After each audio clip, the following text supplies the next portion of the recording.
Have you ever wondered why it feels so hard to save even when you know you're supposed to do it? There's actually some science to it, psychology, if you will. In fact, there's plenty of it involved. Some of it has to do with you, and some of it actually isn't your fault. But the more you understand the psychology of saving, the easier it will become. In this video, I'm going to break down the psychology of saving. By the way, my name is Maoli Vodi with Financially Present. This video is part of my saving series, so it's designed to help you be in the best position to manage your money and get you to a place where you're more comfortable investing. So be sure to watch the rest of the videos in this saving series playlist. I started this saving series to help you save an extra $10,000 this year. That way you would have a financial cushion or money to invest or whatever you want to do with it as long as it aligns with your values. And this is one of those videos. If you're interested in joining the journey, just be sure to subscribe to the channel and stay tuned for more financially present content. To help with the momentum of getting that $10,000, it's critical that we talk about the psychological barriers on our road to savings. Wealth building is as much psychology as it is math. In fact, the longer you are in this journey, the more it is about your mindset than it is about the math that's involved, because the math is going to take care of itself as your hard-earned money starts to compound. But there's no sense in waiting. Let's talk about these 7 psychological concepts that are affecting your savings. First concept is delayed gratification. And first, you have to remember that self-control is a battle between the emotional and logical brain regions. More often than not, we allow our emotional side to take over. So it's easy to say yes to right now and no to our future. And I'll give you an example. In the 70s, a professor named Walter Mischel did an experiment where he would challenge his subjects to this really simple experiment. Imagine he put a marshmallow in front of you and said, you can eat it anytime you want, but if you wait a little while, I'm going to give you 2 marshmallows instead. And he did this experiment with a group of kids, and the studies showed that the kids who had self-control to pass this test and wait for 2 marshmallows have more rewarding and productive lives. For some people, delayed gratification is much easier than others, and that's important to point out because human nature is to take the shortest, most pain-free path possible. Our emotions want that marshmallow right now. We don't want to wait. And if it's not a marshmallow for you, maybe you're like me and it's a bag of chips. Doesn't matter what it really is. But if you are able to master the art of increasing your delayed gratification, you're more than halfway there, because there are plenty of us who prefer instant gratification. Some practical tips you can use with this delayed gratification battle. Make sure you decide on a cooling off period for impulse purchases. For example, if you know buying clothes is an issue, maybe you give yourself a 24, 48-hour period before you hit that buy button. If it's something bigger than that, make sure you give yourself some extra days to just make sure you've done enough research and it's something you actually want. Another thing you can do is visualize your savings goals. So you can paint a picture, draw a picture, write a post-it, and put it somewhere that you see it on a daily basis. You could even make a Pinterest board of what the savings is actually meant for and look at it on a regular basis. I mean, just whatever it takes so that you don't forget what it will look like to reach your savings goal, because that's what's going to keep you going on track. The next concept is loss aversion. Loss aversion is something that was coined by Daniel Kahneman and Amos Tversky in the late 70s. And in short, we naturally don't like the feeling of losing something.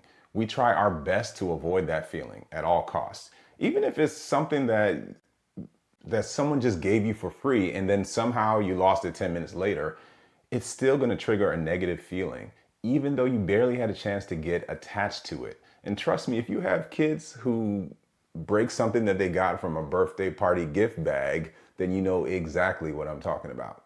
But for perspective, it's no wonder that when it comes to things like canceling a subscription for, let's say, a streaming service, or canceling a gym membership that you haven't used for a while, it's still hard to pull the trigger. We have a hard time in general just letting things go. Instead of letting the feeling of loss dictate your decisions, here are a few practical tips to just turn things over in your favor. You could flip the script by just telling yourself that in certain situations that if you spend now, you're losing out on good opportunities in the future. Another thing you can do is use cash instead of cards to just feel the spending. And I know it might feel old school or out of style, but you can plan to just use cash. Our brains feel just more lost using cash than it does with a plastic card. Think of it this way. If you carried a $100 bill with you, you naturally wouldn't feel good breaking it to buy a bag of chips and soda at the gas station. That feeling of loss wouldn't be worth it. And something easy you can do is regularly review your budget so you can understand your financial pain points. If you haven't already, download my free budget spreadsheet to just get started. You can find the link in the description below. The third concept is the pain of paying. And when we talk about the pain of paying, it's actually attributed to multiple people, but research led me to Drazen Pralick and George Lowenstein. And the idea is that the pain is thought to be reduced in credit card purchases because plastic is less tangible than cash. The depletion of resources or money is less visible and the payment is deferred. We don't have to deal with it. Cash simply feels more real than credit. And the transaction is instant. You can see actual dollars leaving your hands when you pay for something with cash. But the moment it's a digital transaction, it's out of sight and it's out of mind. Mobile payments reduce spending friction. In short, the less effort it takes to spend, the less it hurts or feels in general. In fact, sometimes we don't feel it at all compared to how we used to use cash and coins, and we'd have to cash checks. I mean, I remember when people would write checks at the grocery store. But nowadays, it's so easy to just get by without physically carrying cash. I don't even like to carry cash personally. Some practical ways to leverage this concept is to just increase the pain. Logically, of course, but in doing this, you would use cash for discretionary spending, and this will help create awareness. You can withdraw a specific amount instead of using your card. You could track your expenses manually or just create some visuals to create this heightened awareness of that payment. And this actually points back to using some type of tracker like a budget spreadsheet or an app or something that's going to require you to just take a second look at things. Another thing you can do is delay purchases to feel the emotional cost more clearly. I know it's a little odd, but it's almost as if you have to create some hype or anxiety so that the transaction is more memorable or so that there's some feeling involved, some pain involved. The fourth concept is anchoring bias.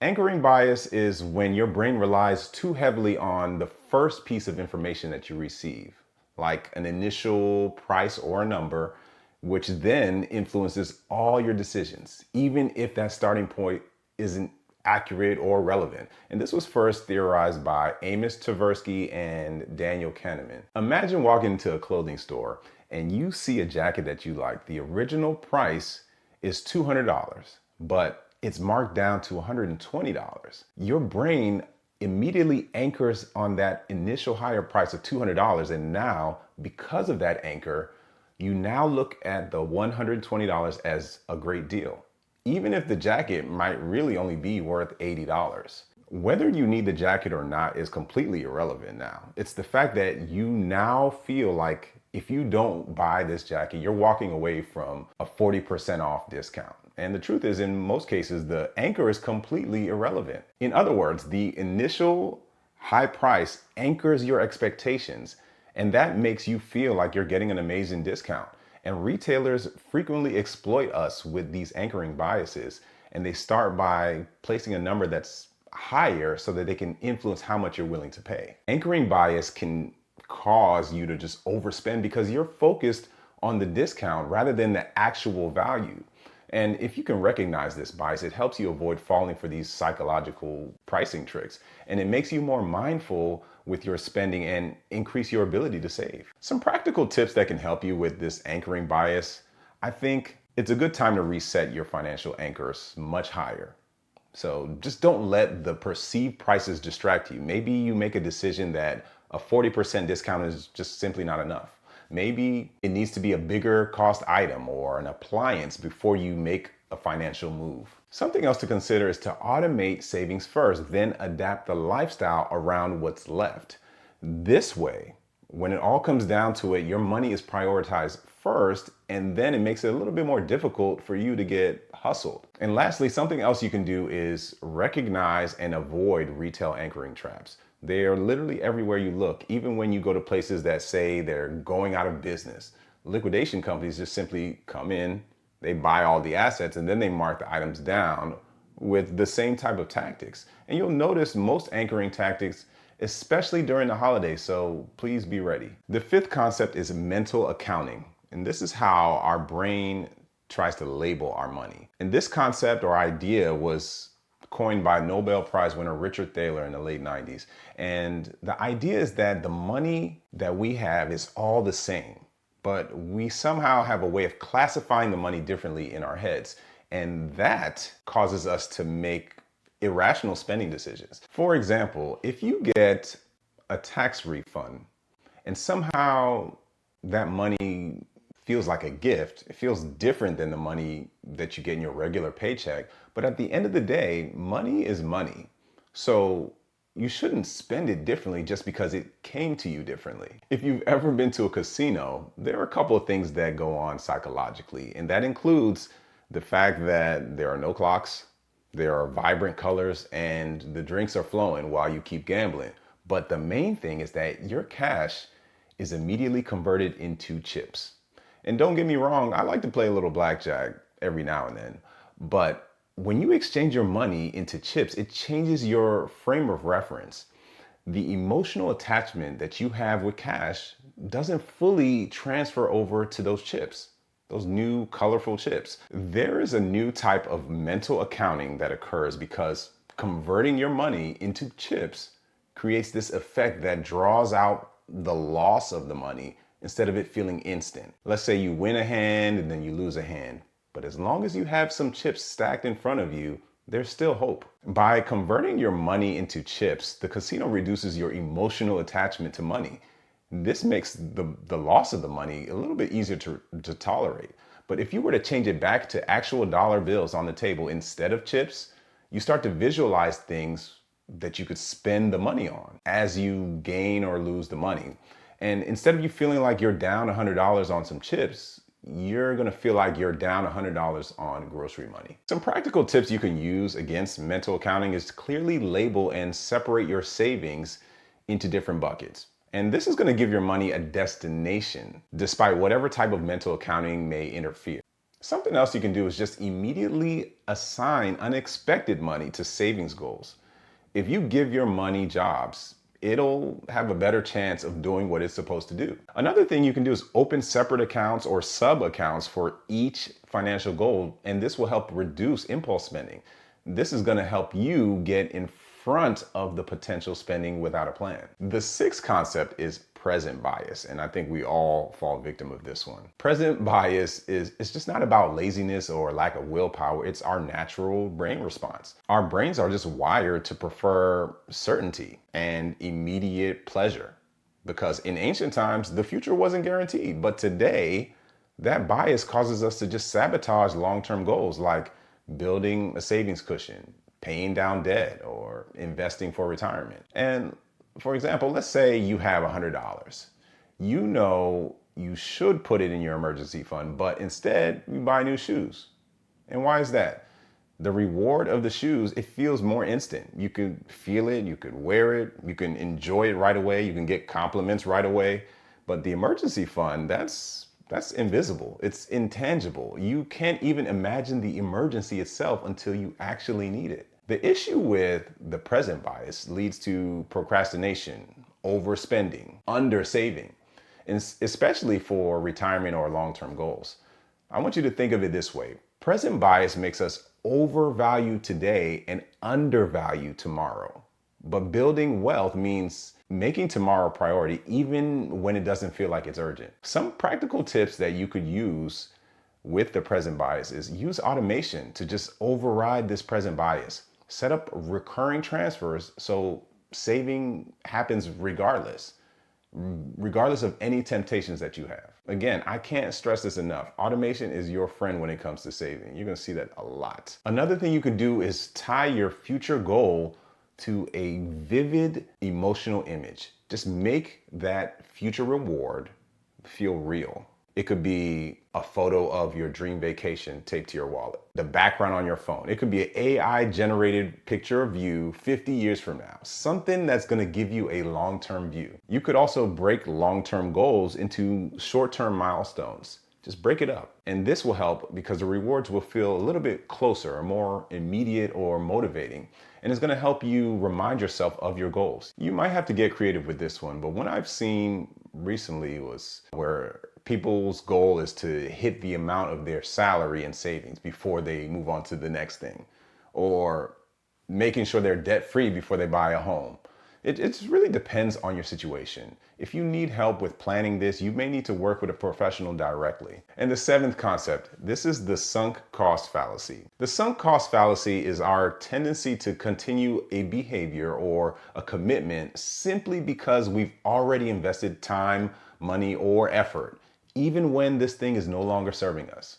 For example, I'm speaking from experience too, but think about the gym membership that you never use. You keep paying month after month because you don't want to waste the money you already spent, but that frame of thought causes you more financial loss over time because you're refusing to cancel it. Or keeping an expensive subscription because you paid for the annual plan even though you haven't logged in months. Or the streaming service you keep because you already paid for it. You've been planning on watching some show for the longest time, but to be honest, the show will be available for the foreseeable future. And even if you decide to cancel the streaming service now and reapply in 6 months, the show will still be there. See, the sunk cost fallacy shows up in a few other ways, but think about how you spend good money on clothes even though you never wear it or it doesn't fit right. Or how about you finish a meal just because you paid for it? Guilty. It's simply the thought that, oh, I paid for this, so I'm going to eat all this. Remember, eating more of it is not going to refund you your money. We do all of these things all the time. And the reason why it matters is this fallacy can trap you in a wasteful financial pattern, draining money that could be going towards savings, or you could be wasting time. But I know that can be a sore subject. I know we talked about a lot. Here are 5 practical ways you can rewire your brain to help you save. First thing you can do is just visualize and set a goal. If you're like me, it's nice to see something before you buy into the concept. Visualizing your savings goals daily motivates consistent behavior. Think to yourself, how can you make it into something that you could see so much to the point that you can reach out and grab it? That's what I want you to think of. Think further than Post-its or changing the home screen on your phone or the background on your desktop. Just try to get creative with this. Another thing you can do is habit stacking. If you have ever read the book Atomic Habits, this is a great example of how you can use something that you do regularly every day and build on it in order to create new healthy habits. Find a specific way to link your savings with daily habits. For example, you can transfer $5 every day that you decide to make coffee at home. I drink coffee every day. Or you could bring lunch from home every day for work, and that means you get to transfer $10 to your savings account. Whatever it is, you can create a habit off of that. Another thing you can do is automate your savings. Again, automation removes the emotional friction and it increases success. I can't stress enough how much automating savings has made things easier for me. This way, I don't have to think about it. I don't need to be motivated or encouraged. It just happens. Another thing you can do is reward yourself. Creating small, affordable rewards for achieving mini goals. I like to eat, so lunch is always one of my favorite rewards. But find a way to reward yourself for goals or milestones that you hit along the way. It's nice to have these victories. Another thing you can do is social accountability. Join savings groups or communities to stay accountable and motivated. It really does help to have a community. You can also regularly audit your expenses and ask, if I weren't already paying for this, would I buy it again? You can accept that letting go is sometimes the smartest financial decision. It's not about what you spent, it's about what you'll gain by moving forward. You could even set a rule. If I haven't used it in the last 60 days, it's time to cancel it, sell it, or let it go. Okay, so let's run down the psychological concepts all together. Delayed gratification is where we're willing to make sacrifices now so that we can benefit in the future. Loss aversion is where we naturally avoid the feeling of losing something, whether it's big or small. Pain of paying is more about the discomfort we feel when a transaction is more noticeable. Anchoring bias, that's just simply when you're getting played by the pricing because it sets you up to think that you can't walk away from a deal since the discount is so good. Mental accounting, this is simply where we treat our money differently to the point where it makes us do some irrational things. Present bias, this is where we overemphasize the value of the present moment. And lastly, the sunk cost fallacy. This is where we just focus too much on the amount we've already spent, so it dictates how we continue to spend. Understanding these psychological barriers can make it much easier for you to rethink your saving habits effectively. So I'd love to know, which one of the 7 psychological concepts impacts you the most? Feel free to drop them in the comments below and I'll share mine. Stay tuned for more episodes in my saving series so that you can be in the best position for investing and building wealth. And one last thing, take a moment to download my free 10 crucial steps to being financially present. The link is right below in the description. And until next time, stay present.